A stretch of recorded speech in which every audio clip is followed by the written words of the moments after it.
Hi, y'all.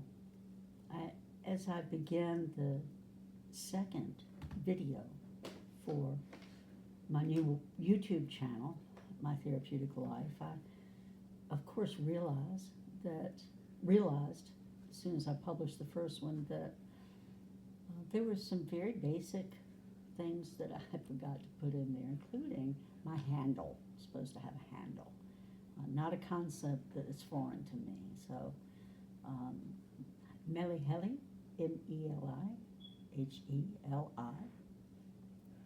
is my name, my handle, and um, I'm going to I'm going to start reading a book. I've been told I have a good voice for reading, so I'm going to start today's video by reading a chapter at a time from Dick Reed's Darker Side of Paradise. And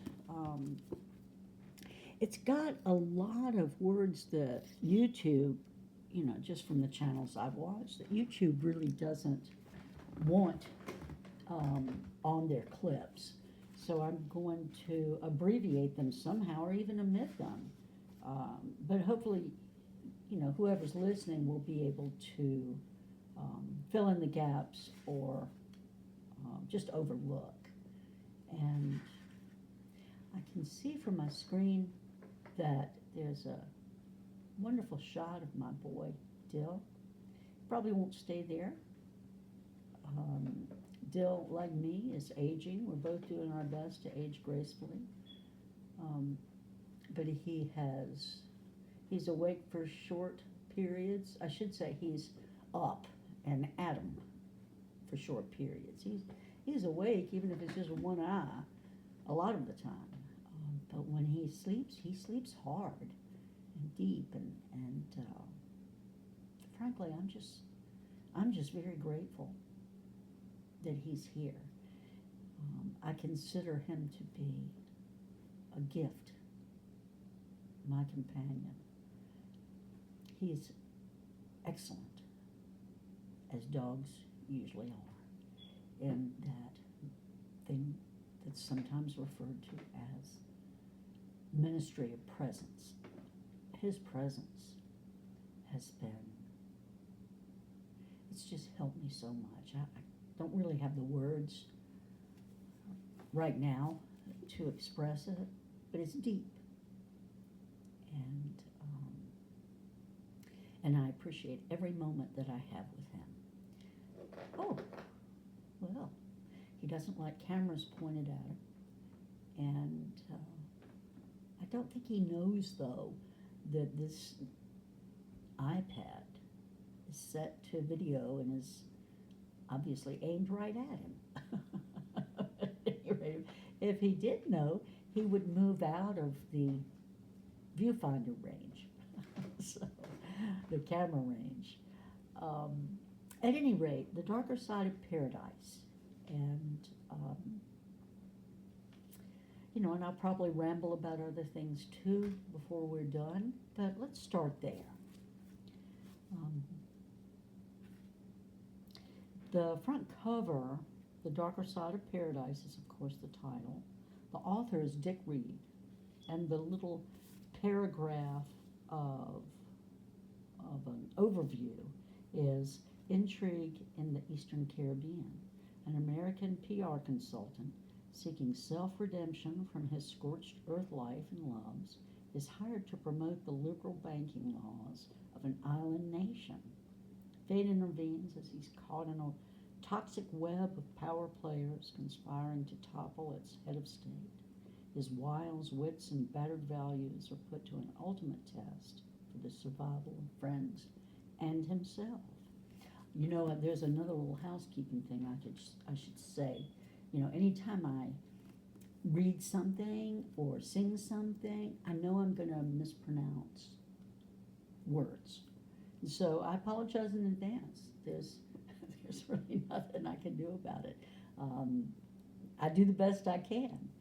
And I don't necessarily pre-read. Well, I don't pre-read and then like go online and figure out pronunciations. I wouldn't remember them anyway. So with that out of the way, the back cover write-up, which apparently was written by Dick, it says the novel is based on a true story, my own story, which happened in 1999 in the Eastern Caribbean and in Western Europe. I was in my late 50s, recovering from a radioactive divorce, loss of home and family and my company, a successful agency. I had simply reached a point in my life where I had to make some new choices about the future, which at the time seemed like it would be shorter and less financially rewarding than what had gone before. I knew, however, that my broad life experiences would serve me well in whatever opportunities presented themselves. An attorney friend of mine who was active in international finance and offshore banking introduced me to Sir Fitzgerald Allison, the Prime Minister of St. Vincent and the Grenadines in the Eastern Caribbean. I was hired to set up and promote banking conferences in Puerto Rico and London to introduce the island's new banking laws to the world of international finance. And we had some encouraging early results until one night in San Juan, the Prime Minister asked me to get involved as a PR consultant in a murder trial in Kingstown, the capital. Two rich hillbillies from West Virginia on a coke and alcohol tour of the islands on their very large sailboat had murdered a very popular local water taxi driver. The couple was incarcerated, but had hired an expensive legal team with major press connections to crush the reputation of Fitz and his government's legal system. I got involved. We had success early on, but then an extremely rich and powerful Italian family got involved. What started after that was a James Bondian adventure that became quite dangerous personally and made me thankful for my experience as a Navy combat officer in Vietnam. Quite naturally, a lot of beautiful women were introduced in the process, and thankfully, I got out alive. I hope you like the book. So Dick Reed is very clear, and to me, just that few paragraphs is a good hook for me. Makes me quite interested. I've skimmed the book a few years ago, but I haven't actually dug into it and read. So, Chapter 1, 2 Winters Shy. I was 38 years old when my son was born, and was reminded at the time of Shakespeare's second sonnet, which begins with, quote, "When 40 winters shall besiege thy brow," unquote, and concludes that life without children is a missed opportunity for immortality. I had always been intrigued by that concept because I never thought I would have children, much less understand the meaning of children as a blessing in old age. It never seemed important because I had determined early on that I would not see old age, but rather live by the credo that life may not be long, but sure can be wide. What I didn't know then was that life can be long and wide, as well as narrow. The narrow is usually defined by those self-limiting spasms of guilt or presumed accountability that often masquerades as good judgment or moral restraint. And my Protestant religious upbringing, although generally inclusive of forgiveness, did propose that the path of virtue and truth was indeed narrow, and the other wide road led to rebellion, disobedience, and eternal damnation. My paradox then, as a young man, was how to integrate my zeal for life lived fully with the admonitions of my elders to live it carefully and safely. At 61, I am young again, and that my quest continues, and the riddle is still a riddle. But it is a much larger riddle, because the truth is often too simple to believe. The more I try to define it, the more it turns into ether. I want to trust it, and I do. but it seems I cannot trust it on the basis of evidence, so I must once again trust my feelings. Truth for me usually begins with relationships, the birthplace and battleground of self-definition. I have searched the masters for their answers, and even then come up wanting. Depression has enveloped me in the past and destroyed my hope in living, crushing my fragile idealism with the thunderous hooves of dark reality. I have been lost and not found. Memory has now become more vivid, and I have been able to revisit moments that shaped my decisions and sensibilities. My cup runneth over with both joy and melancholy. At this very moment I recall sitting on the cliffs of Carthage before I had my son, looking at the very sea that Ulysses had sailed across to meet the lotus eaters. I have tasted the warm bitterness of fine Scotch whiskey there on that attic precipice, out of earthen pottery that seemed to have Hannibal's own handprint on the cup. Excuse me. My heart was filled with his dreams of conquest. Valeria, there with me, said that I reminded her of Hannibal, and just as he had tried to capture Rome, I could subjugate the dominion of my dreams and live like Icarus in my life on wings in the air if I was careful to avoid the sun. Her feelings of love made me feel for an instant transcendent. That was a long time ago, but I remember the sense of elevation, as if I could reach out to my memory and breathe again that air. Valeria is in the past. Her memory is still here. The wards in veterans' hospitals also have a particular air. It is heavier. There is no ceremonial chalice filled with warm whiskey and courage, although there is some courage yet to be found. The sounds of men dying are unique.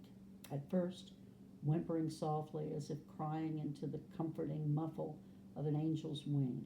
The coughing comes near the end. You can hear it start loudly down the hall. Wretched sounds, like being gored by internal convulsions. Pain so intense that you can bend the gurney rails, keeping you locked in place. But emphysema seemed to be the cruelest killer. It was in slow motion, giving the victim's eyes a chance to wander hopelessly into space, looking for a Samaritan unawares. I remember lying there quietly. My pain was the memory of what had put me there.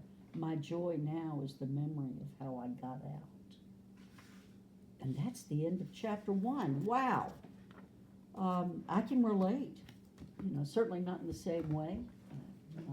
Not a veteran. I've never been in military combat of any type. I've certainly been I've been in combat from time to time during my life with the human condition, just like everybody has been. And that brings me to another housekeeping issue. Anything that I say, when I'm rambling on, these are just my opinions.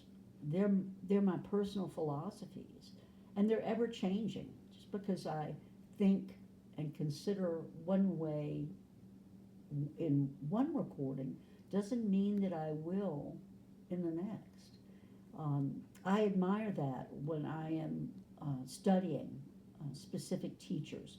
Pat Pirelli is a horse trainer, to put it in a very encapsulated way. He's much bigger than that. At any rate, I have studied his teachings, and they have shaped my life philosophies in a very good way. They've also helped me with my ability to succeed. That desire to set my horse up to succeed that I learned from him was invaluable when I was training my horse, but it's also been invaluable as I live and grow, try to grow. I try to set myself up for success now during those times of clarity and forward momentum. So at any rate, just because I say one thing today Doesn't mean I'll feel that way tomorrow, and that's as it should be. I should grow, and I should evolve. And here's a little philosophy or opinion, if you like. I think everyone should. So I think being stagnant is not. It's not the way. It's not healthy. And I have the gift of intellect, and that's, to me, that's indeed. Okay, I'm not saying I'm an intellectual. I'm just saying I have the ability to think and reason and make choices. And to me, it would be a waste of that gift if I did not take what I learn and experience, which of course are lessons in and of themselves, and grow from those. So at any rate, I really hope that you enjoyed that chapter and the darker side of paradise as much as I did reading it. So let's continue soon with chapter 2. Have a great day. Be safe. Take care. And until next time.